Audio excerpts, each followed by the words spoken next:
সকাল আমার প্রিয় বন্ধুরা, তোমরা সবাই কেমন আছো? আশা করি ভালো আছো।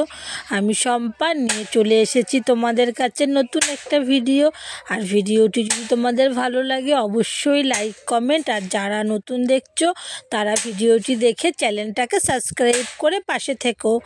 আর সকাল সকাল তো ঘুম দিয়ে উঠেছি, উঠোনটা ঝাড় দিয়ে একটু মাথাটাকে আঁচড়ে নিয়েছি। সকালবেলা মানে ঘুম দিয়ে উঠে না একটু মাথাটা আঁচড়ে নিলে মানে বেশ ভালো লাগে। তো ঘুম দিয়ে উঠে মাথাটা আঁচড়ে এই যে আমি বাসন মাজতে বসে পড়েছি। তো চলো আমি বাসনটা মেজে নিই, তোমরা সঙ্গে থাকো। বাসন মেজে আমি এদিকে ভাত বসিয়ে দিয়েছি, অনেকক্ষণ আগেই ভাতটা বসিয়েছি। দেখো ভাতটা প্রায় হয়ে গেছে, এবার উপর করব। তো ওর দিকে তো ভাত তো হয়ে যাচ্ছে, আর এদিকে আমি সবজি কেটে নিচ্ছি। আজকে সবজি বলতে বাটা মাছের ঝোল রান্না হবে, তার জন্য আমি আলু কেটে নিচ্ছি। আজকে শুধু বাটা মাছের ঝোল আর ভাত হবে, কারণ জানি না সকাল থেকে শরীরটা ভালো লাগছিল, হঠাৎ শরীরটা কেমন খারাপ করছে, মানে প্রচণ্ড গা হাত পা ব্যথা করছে। হয়তো গতকাল টালি টেনেছি অনেক, তার জন্য হতে পারে। তো যাই হোক, আলুটাকে কেটে নিলাম। আর এদিকে দেখো আমি মাছ ধুয়ে পরিষ্কার করে নিয়েছি, এবার মাছে নুন হলুদ মাখিয়ে নেব। তো চলো আমি মাছটা রান্না করে নিই, তোমরা সঙ্গে থাকো।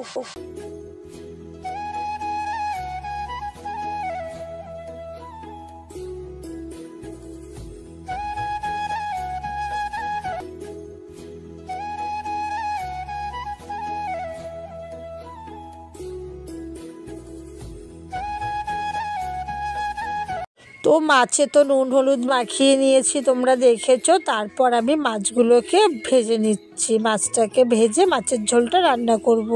আর আজকে মাছের ঝোলটা অনেক দিন পর একদম প্লেন মাছের ঝোল হবে, জিরে গোলমরিচ বাটা দিয়ে, আর সঙ্গে হাতে দেওয়া বড়ি। আমি হাতে দিইনি, বড়ি মা দিয়ে দিয়েছে, আমি পারি না দিতে। তো মায়ের কাছ থেকে কটা হাতে দেওয়া বড়ি নিয়েছিলাম, ওই বড়ি দিয়ে আলু দিয়ে কাঁচা লঙ্কা চিড়ে, আর নামানোর আগে জিরে গোলমরিচ বাটাটা আজকে দেব। আর সব দিন পেঁয়াজ দিয়ে, আজকে মাছে পেঁয়াজ দেবো না, আজকে একটু অন্যরকমভাবেই খাবো। তো দেখলে মাছগুলোকে আমি ভেজে নিয়েছি, আর এদিকে আলু কেটেও রেখে দিয়েছি। আর এখন দুপুর 12:30, ছেলের পেয়েছে খিদে। আমি বললাম এখন দুপুরবেলা তোকে কি খেতে দেবো? তার থেকে জল আর বিস্কুট খেয়ে নে, জল বিস্কুট খেয়ে নে, আমি রান্নাটা করে নিই, রান্না হলে খেতে দিয়ে দেবো। তো মাছ ভেজে তুলে রেখেছি। তারপরে এই দেখো আমি বড়িগুলোকে ভেজে নিচ্ছি। আর বড়িগুলো না মানে দোকানের কেনা বড়ি দেখবে অল্প জালে সেদ্ধ হয়ে যায়, কিন্তু হাতে দেওয়া বড়ি অনেকটাই টাইম লাগে সেদ্ধ হতে। আর বড়িগুলো যদি তেলে ভেজে শুকনো রেখে দিই তাহলে না মানে সেদ্ধ তো হবেই না, মানে বড়িটা ভেজে তুমি জলে রেখে দিতে হবে, মানে আমরা জলে রেখে দিই, তাহলে বড়িটা বেশ নরম হয়ে যায়। তো দেখো ফাইনালি আমি বড়িটা ভেজে নিচ্ছি, আর আমার বড়ি ভাজাও কমপ্লিট হয়ে গেছে। তো এবার আমি বড়িগুলোকে দেখো জলে দিয়ে দিচ্ছি, আর তারপরে যেই তেল আছে ওই তেলে আমি আলুগুলোকে ভেজে মাছের ঝোলটা রান্না করব, তোমরা সঙ্গে থাকো।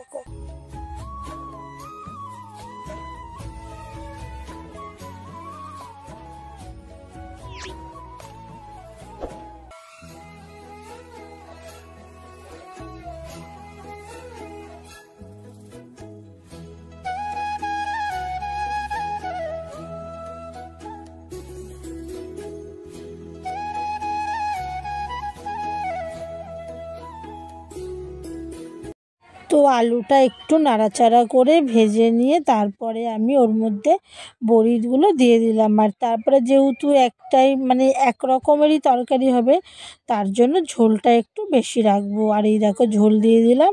আর এদিকে আমি জিরে গোলমরিচ বেটে রাখছি। আজকে কিন্তু জিরে গোলমরিচটা আলু কষানোর সময় দিইনি, কখন দেবো জানো? নামানোর আগে জিরে গোলমরিচ, কাঁচা জিরে গোলমরিচটা বাটা দিয়ে রান্না করব। হচ্ছে গিয়ে বাংলাদেশে মানে আমার মামারা মাসিদেরকে দেখেছিলাম আমি এইভাবে আর কি রান্না করতে, তো আমিও আজকে সেইভাবেই রান্না করছি। আর এইদিকে ভাজা মাছগুলো আলু যেহেতু অর্ধেকের বেশি সেদ্ধ হয়ে গেছে, তারপরে আমি মাছগুলোকে দিয়ে দিচ্ছি মশলাটা বাটতে বাটতে আর কি। তো দেখো মাছের ঝোল প্রায় কমপ্লিট হয়ে গেছে। এবার যেহেতু দেখলাম ঝোলটা অনেক কমে গেছে বলে আমি জিরে গোলমরিচ বাটার মধ্যে অনেকটা জল দিয়ে বেশ আরেকটু ভালো করে ফুটিয়ে নুনটা দেখে নামিয়ে দিতে হবে। আর বড়ি যেহেতু দিচ্ছি, বড়িতে না ঝোল টেনে নেয়, সেই জন্য আরেকটু জল দিয়ে দিয়েছিলাম জিরে মরিচ বাটাতে। তো দেখো ফাইনালি আমার মাছের ঝোলটা কমপ্লিট হয়ে গেছে। আর আজকে দেখো না লঙ্কার গুঁড়ো দিয়েছি, না পেঁয়াজ দিয়েছি।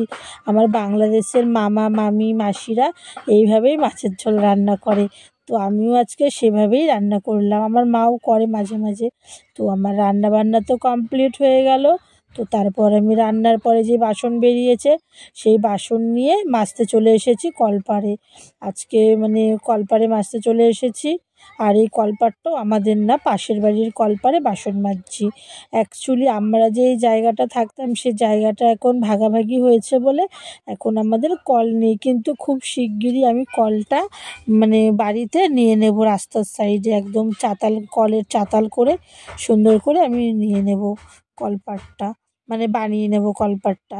তো ওই দেখো আমি পাশের বাড়ি মামের বাড়ি এসে বাসনটা মেজে নিলাম। আর এইদিকে দেখো জামা কাপড় কেচে নিচ্ছি। আর এখানে এত পরিমাণে রোদ্দুর, ধারণার বাইরে, প্রচণ্ড রোদ্দুর লাগছে।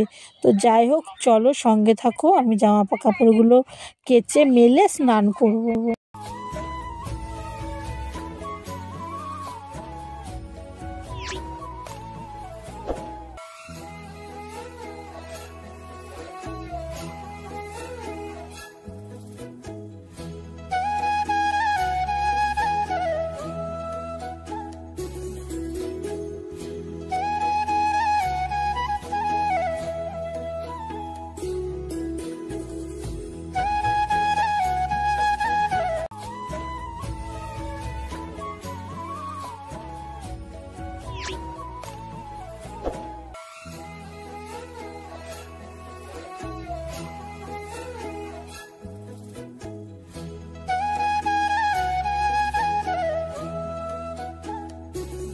আর জামা কাপড়গুলো কেচে ধুয়ে আমি বাগানে মেলতে চলে এসেছি, কারণ বাগানে প্রচণ্ড পরিমাণে রোদ্দুর আর খুব তাড়াতাড়ি শুকিয়ে যাবে। আর দেখো ঘরের বউদের সারা দিন কাজ করতে হয়, বাইরের ছেলেরা আর কি, বরেরা বাইরে দিয়ে কাজ করে এসেও তাদের ঘরে একটু শুতে পারে, আর আমাদের মেয়েদের বউদের সারা দিন কাজ, কি বলবো, সেটা সবাইকেই করতে হয়, আমি একা না। তো চলো জামা কাপড়গুলো কেচে মেলে দিয়েছি, এবার ঘরে গিয়ে ঘর মুছবো। আর ঘর বলতে এখন তো আমার একটাই ঘর, কারণ আমার টালি সেট হয়ে গেলেও না আমার ঘরটা একটু উঁচু করেছি, তো ঘরটা এখনও যেই জায়গাগুলো ইট বেশি দিয়েছি সেই জায়গাগুলো তো প্লাস্টার করতে হবে, তারপর ঘরটা রং করতে হবে, টালির ঘরই বানাচ্ছি, কিন্তু তাও কতটা টাইম লেগে যাচ্ছে, টাকা পয়সারও তো ব্যাপার আছে না। তো দেখো তারপর কাজ বাজ সেরে স্নান করে এসে এই যে আমি খেতে বসে পড়লাম। আর এই যে বাটিতে তরকারি তুলে রাখছি, এটা রাতের জন্য, থালারটা দুপুরে খাবো আর বাটিরটা রাত্রে খাবো। তো দেখো ফাইনালি আমি ভাতও বেড়ে নিচ্ছি, তো আমি খেয়ে নিই আর তোমরা সঙ্গে থাকো। আর ভিডিওটি বড় করলাম না, ভিডিওটি এখানেই শেষ করলাম। সকলেই সুস্থ থেকো, ভালো থেকো। পরের দিন নতুন ভিডিও নিয়ে আবার চলে আসবো তোমাদের কাছে। আর যারা আমার চ্যানেলটা নতুন দেখছো তারা সাবস্ক্রাইব করে একটা কমেন্ট করে দিও আমার ভিডিও তোমাদের কেমন লাগলো। আর সকলকে টাটা।